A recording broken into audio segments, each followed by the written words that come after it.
Hi friends, ಶಾಂತ star ಚಾನಲ್ಗೆ ಸ್ವಾಗತ. ಇವತ್ತು ಪ್ರಥಮ ಏಕಾದಶಿ ಹಬ್ಬವನ್ನು ನಮ್ಮ ಮನೆಯಲ್ಲಿ ಆಚರಿಸ್ತಾ ಇದ್ದೀವಿ. ಅದಕ್ಕೆ ಪಾಯಸನ ದೇವರ ನೈವೇದ್ಯಕ್ಕೂ ಮತ್ತು ಎಲೆ ಊಟಕ್ಕೆ ನಾನು ಮಾಡಿದ್ದೀನಿ. ಈ ಪಾಯಸನ ಮುಂದೆ ನಾನು ಮಾಡೋದು ಹೇಗೆ ಅಂತ ಕೂಡ ತೋರಿಸ್ಕೊಡ್ತಾ ಇದ್ದೀನಿ. ತುಂಬ ಟೇಸ್ಟ್ ಆದಂತಹ ಪಾಯಸ ಫ್ರೆಂಡ್ಸ್. ಇದು ಎಲೆ ಊಟಕ್ಕೆ ಅದ್ಭುತವಾಗಿ ಇರುತ್ತೆ, ತುಂಬ ಟೇಸ್ಟಾಗೂ ಇರುತ್ತೆ. ಈಗ ದೇವ್ರ ಪ್ರಸಾದಕ್ಕೆ ನೋಡಿ ಏನೇನು ಮಾಡಿಟ್ಟಿದ್ದೀವಿ ಅಂತ. ಸ್ವೀಟ್ ಉಂಡೆ ದೇವರ ಪ್ರಸಾದಕ್ಕೆ, ದೇವರ ನೈವೇದ್ಯಕ್ಕೆ ಸ್ವೀಟ್ ಉಂಡೆ ಮಾಡಿಟ್ಟಿದ್ದೀವಿ. ಮತ್ತು ಬಾಳೆಹಣ್ಣು, ಹಣ್ಣುಗಳಲ್ಲಿ ನೀವು ಬಾಳೆಹಣ್ಣು ಅತಿ ಶ್ರೇಷ್ಠ ಅಂತ ಹೇಳ್ತಾರೆ. ಅದರಿಂದಾಗಿ 2 ಬಾಳೆಹಣ್ಣು ದೇವ್ರಿಗಾಗಿ ಇಟ್ಟಿದ್ದೀವಿ. ನಮ್ಮ ಮನೆ ದೇವರು ಶ್ರೀ ವೆಂಕಟೇಶ್ವರ, ಲಕ್ಷ್ಮೀ ವೆಂಕಟೇಶ್ವರ ಸ್ವಾಮಿ ನಮ್ಮ ಮನೆ ದೇವರು. ಏಕಾದಶಿ ಹಬ್ಬ ನಮಗೆ ತುಂಬ ಪ್ರಾಮುಖ್ಯತೆ ಪಡೆದಿರುವಂತಹ ಹಬ್ಬ ಇದು. ಈ ಹಬ್ಬವನ್ನು ನಾವು ಅತಿ ಶ್ರೇಷ್ಠವಾಗಿ ಆಚರಣೆ ಮಾಡ್ತೀವಿ ಫ್ರೆಂಡ್ಸ್. ಒಂದು 40 ಜನಕ್ಕಾದರೂ ಊಟನ ನಾವು ಹಾಕಿ ಕಳಿಸ್ತೀವಿ, ಊಟನ ಎಲ್ಲರಿಗೂ ಬಡಿಸ್ತೀವಿ. ನೋಡಿ, ದೇವರ ನೈವೇದ್ಯಕ್ಕೆ ಅಂತ ನಮ್ಮ ಮನೆಯಲ್ಲಿ ಮಾಡಿರುವಂತಹ ಯಾವುದೇ ತಿಂಡಿ ಆದರೂ ಕೂಡ ದೇವರ ಮುಂದೆ ಇಡ್ಬೋದು. ನಾವು ಎಲ್ಲ ದೇವ್ರ ಮುಂದೆ ಇಟ್ಟಿದ್ದೀನಿ. ಮತ್ತು ಪಲ್ಯ ಅಂತ ಹೇಳಿ ದೇವರ ನೈವೇದ್ಯನೂ ಸೇರಿ 5 ಪಲ್ಯ ಹಾಕ್ತೀವಿ. 1 ದೇವರಿಗೆ ಅಂತ ಇಡ್ತೀವಿ, ಇನ್ನು 4 ನಾವು ಮನೆಯವರು ಮಾತ್ರ, ಆ ಮನೆಯಲ್ಲಿ ಯಾರು ಪೂಜೆ ಮಾಡಿರ್ತಾರೋ ಆ ಮನೆಯವರು ಮಾತ್ರ ಸ್ವೀಕರಣೆ ಮಾಡ್ತೀವಿ.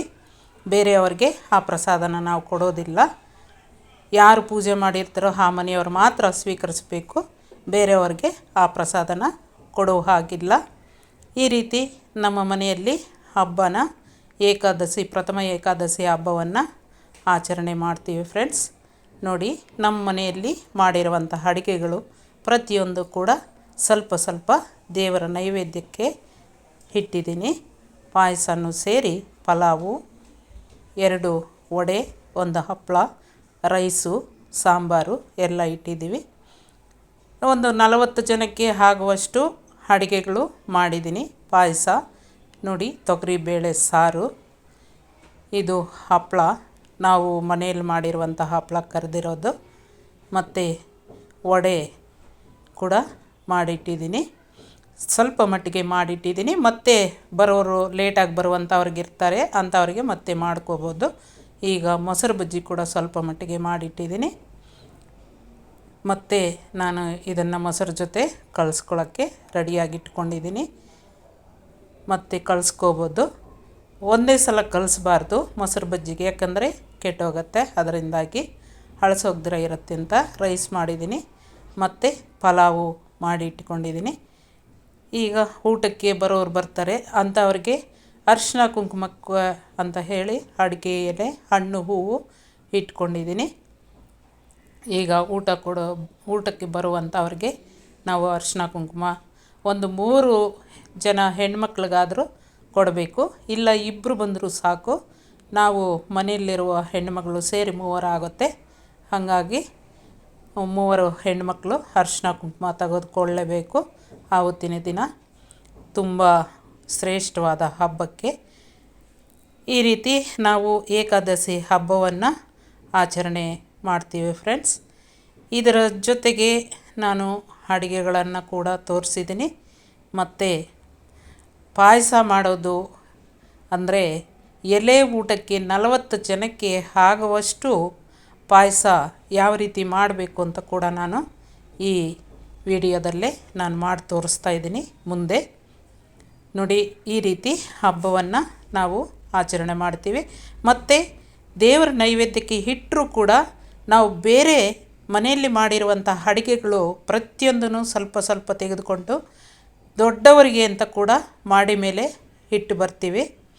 ಯಾಕಂತಂದರೆ ಯಾವುದೇ ಹಬ್ಬಕ್ಕೂ ಕೂಡ ನಾವು ದೊಡ್ಡವರಿಗೆ ಆ ಅಡುಗೆಗಳನ್ನು ಇಟ್ಟು ಬಂದರೆ ಅವರ ಆಶೀರ್ವಾದ ನಮಗೆ ಇದ್ದು ಪ್ರತಿಯೊಂದರಲ್ಲೂ ನಾವು ಗೆಲುವನ್ನು ಸಾಧಿಸ್ಬೋದು ಅಂತ ಹೇಳಿ ದೊಡ್ಡವರಿಗೆ ಅವರ ಆಶೀರ್ವಾದನ ಇರಬೇಕು.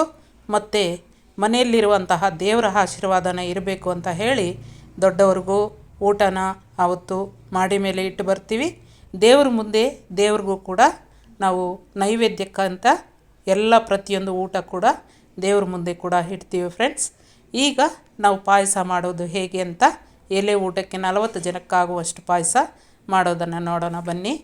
ನೋಡಿ, ಮೊದಲು ಆ ಬೋವಲಲ್ಲಿ 3/4 ಭಾಗ ನಾನು ಸಣ್ಣ ಅಕ್ಕಿನ ತೆಗೆದುಕೊಂಡಿದ್ದೀನಿ. ಅದನ್ನು ಫ್ರೈ ಮಾಡ್ತಾಯಿದ್ದೀನಿ. ಹಾಗೆ ಫ್ರೈ ಮಾಡಬೇಕು, ಬೆಳ್ಳಗಾಗೋ ತನಕ.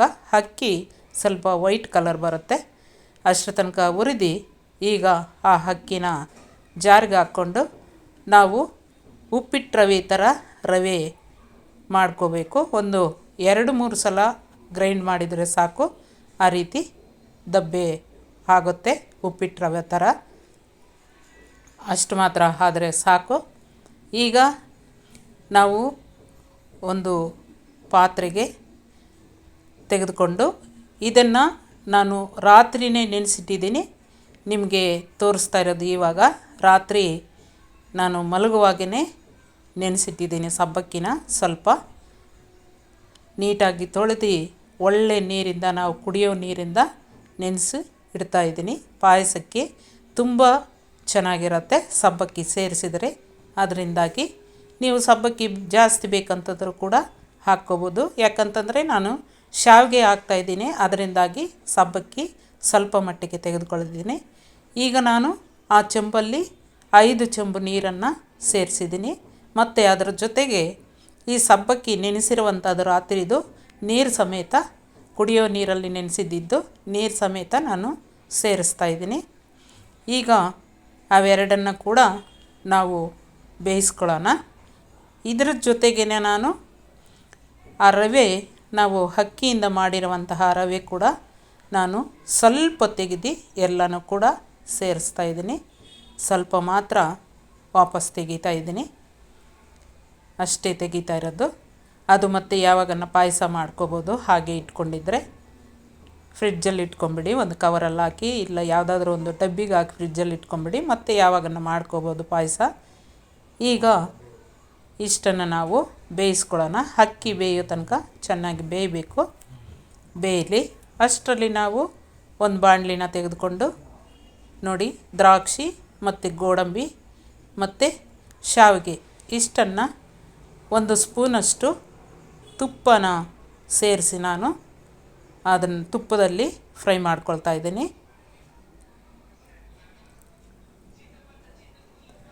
ಬ್ಯಾಂಬಿನೋ ವರ್ಮಿಸಿಲ್ಲಿ ಅಂತ ಶಾವಿಗೆ ಬಂದು ಈ ತುಪ್ಪದಲ್ಲಿ ಚೆನ್ನಾಗಿ ಫ್ರೈ ಮಾಡಿಕೊಂಡ್ರೆ ಒಳ್ಳೆ ಘಮ ಬರುತ್ತೆ. ಪಾಯಸ ತುಂಬ ಟೇಸ್ಟಾಗೂ ಇರುತ್ತೆ. ಅದರಿಂದಾಗಿ ತುಪ್ಪದಲ್ಲಿ ನಾನು ಫ್ರೈ ಮಾಡ್ಕೊಳ್ತಾ ಇದ್ದೀನಿ. ಈ ಶಾವಿಗೆ ಸ್ವಲ್ಪ ವೈಟ್ ಕಲರ್ ಬಂದುಬಿಡುತ್ತೆ ನಾವು ಹುರಿಯೋ ಅಷ್ಟರಲ್ಲಿ ನೀಟಾಗಿ. ಮತ್ತು ದ್ರಾಕ್ಷಿ ಕೂಡ ಗುಂಡು ಗುಂಡಾಗಿ ರೌಂಡಾಗಿ ಆಗುತ್ತೆ. ಅಷ್ಟರ ತನಕ ನಾವು ಫ್ರೈ ಮಾಡ್ಕೊಳ್ಳೋಣ ತುಪ್ಪದಲ್ಲಿ. ಪ್ಲೀಸ್ ನಮ್ಮ ಚಾನಲನ್ನು ಯಾರು ಹೊಸದಾಗಿ ನೋಡ್ತಾ ಇದ್ದೀರೋ ಅವರು ಸಬ್ಸ್ಕ್ರೈಬ್ ಮಾಡ್ಕೊಳ್ದೇ ಇರೋರು ಸಬ್ಸ್ಕ್ರೈಬ್ ಮಾಡ್ಕೊಳ್ಳಿ, ಶೇರ್ ಮಾಡಿ, ಕಮೆಂಟ್ ಮಾಡಿ, ಲೈಕ್ ಮಾಡಿ ಫ್ರೆಂಡ್ಸ್. ಆಯಿತು ಫ್ರೈ ಮಾಡಿದ್ದು. ಈಗ ನಾನು ಸ್ಟವನ್ನು ಆರಿಸಿ ಸ್ವಲ್ಪ ಹೊತ್ತು ಹಾಗೆ ಇಡ್ತಾಯಿದ್ದೀನಿ. ನೋಡೋಣ ಈಗ ಅಕ್ಕಿ ಮತ್ತು ಸಬ್ಬಕ್ಕಿ ಬೆಂದಿದೆ ಅಂತ. ಬೆಂದಿದೆ ಫ್ರೆಂಡ್ಸ್, ಅಕ್ಕಿ ಸಬ್ಬಕ್ಕಿ ಎರಡು ಕೂಡ ಚೆನ್ನಾಗಿ ಬೆಂದಿದೆ. ಬೇಗನೆ ಬೇಯುತ್ತೆ, ಯಾಕಂದರೆ ಅಕ್ಕಿನ ನಾವು ಹುರಿದು ರವೆ ಮಾಡಿರ್ತೀವಿ, ಅದರಿಂದಾಗಿ ಬೇಗನೆ ಅಕ್ಕಿ ಬೆಂದೋಗುತ್ತೆ. ಈಗ ಇದರ ಜೊತೆಗೆ ನಾವು ಬೆಲ್ಲನ ಸೇರಿಸ್ತಾ ಇದ್ದೀನಿ. ನೋಡಿ, ಅದೇ ಬೋವಲಲ್ಲಿ 2.5 ಬೋವಲಷ್ಟು ಬೆಲ್ಲನ ಸೇರಿಸ್ತಾ ಇದ್ದೀನಿ. ಅಚ್ಚು ಬೆಲ್ಲ ನಾನು ಸೇರಿಸ್ತಾ ಇರೋದು. ಅಚ್ಚು ಬೆಲ್ಲ ತುಂಬಾ ರುಚಿಯಾಗಿರುತ್ತೆ. ಉಂಡೆ ಬೆಲ್ಲ ನನಗೆ ಅಷ್ಟೊಂದು ರುಚಿ ಕಾಣಲ್ಲ, ಅದರಿಂದಾಗಿ ನಾನು ಯಾವಾಗಲೂ ಅಚ್ಚು ಬೆಲ್ಲನೇ ಉಪಯೋಗಿಸೋದು. ಈಗ ಬೆಲ್ಲ ನೀಟಾಗಿ ಕರಗೋ ತನಕ ನಾವು ಚೆನ್ನಾಗಿ ಬೇಯಿಸ್ಕೊಳ್ಳೋಣ. ಅಷ್ಟರಲ್ಲಿ ಒಂದು 4 ಏಲಕ್ಕಿ ಕಾಯಿನ ಚೆನ್ನಾಗಿ ಪುಡಿ ಮಾಡ್ಕೊಳ್ಳೋಣ. ನೀಟಾಗಿ ಪುಡಿ ಮಾಡ್ಕೊಂಡಂಥ ಏಲಕ್ಕಿ ಕಾಯಿನ ಸಿಪ್ಪೆ ಸಮೇತ ಸೇರಿಸ್ತಾ ಇದ್ದೀನಿ. ಸಿಪ್ಪೆ ಸಮೇತ ಅಂತಂದರೆ ಯಾಕಂತಂದರೆ ಸೇರಿಸೋದು, ಸಿಪ್ಪೆನಲ್ಲಿ ತುಂಬಾ ಟೇಸ್ಟ್ ಕೊಡುವಂತಹ ಅಂಶ ಇರುತ್ತೆ, ಅದರಿಂದಾಗಿ ಸಿಪ್ಪೆ ಸಮೇತ ಸೇರಿಸ್ತೀನಿ. ಮತ್ತು ಕಾಯಿ ತುರಿನ ಸ್ವಲ್ಪ ಸೇರಿಸಿದ್ದೀನಿ. ನೀವು ಕಾಯಿ ತುರಿ ಎಷ್ಟು ಬೇಕೋ ಅಷ್ಟು ಹಾಕ್ಕೋಬೋದು, ನಿಮ್ಗೆ ಇಷ್ಟ ಬಂದಷ್ಟು. ಮತ್ತು ಶಾವಿಗೆ, ದ್ರಾಕ್ಷಿ, ಗೋಡಂಬಿನೂ ಕೂಡ ಸೇರಿಸಿದ್ದೀನಿ. ಇಷ್ಟೂ ಚೆನ್ನಾಗಿ ಬೇಯಲಿ. ಚೆನ್ನಾಗಿ ಬೇಯಬೇಕಾಗುತ್ತೆ. ಅದೇ ಬಿಸಿಯಾದಂತಹ ಪಾಯಸವನ್ನು ತೆಗೆದುಕೊಂಡು ನಾನು ಬಾಣಲಿ ಒಳಗೆ ಹಾಕಿ ಅದನ್ನು ಕೂಡ ನೀಟಾಗಿ ಆ ರೀತಿ ಮಾಡಿ ಎಲ್ಲ ಸೇರಿಸ್ತಾ ಇದ್ದೀನಿ. ಯಾಕಂತಂದರೆ ತುಪ್ಪದಲ್ಲಿ ಫ್ರೈ ಮಾಡಿರ್ತೀವಿ, ಅದರಿಂದಾಗಿ ತುಪ್ಪ ಇರುತ್ತೆ ಬಾಣಲಿಗೆ, ಎಲ್ಲನೂ ಕೂಡ ಅದರೊಳಕ್ಕೆ ಪಾಯಸದೊಳಕ್ಕೆ ಸೇರುತ್ತೆ ಅಂತ ಆ ರೀತಿ ಮಾಡ್ತಾಯಿದ್ದೀನಿ.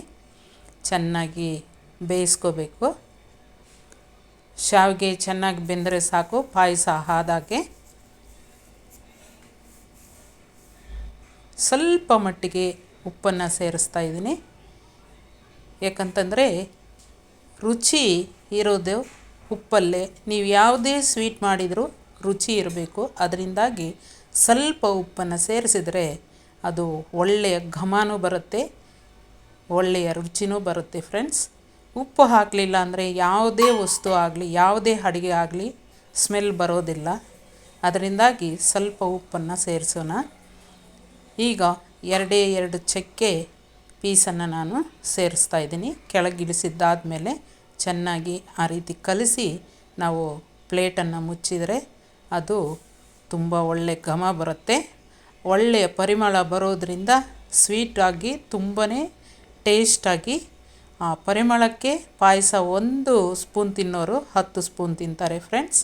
Thank you very much.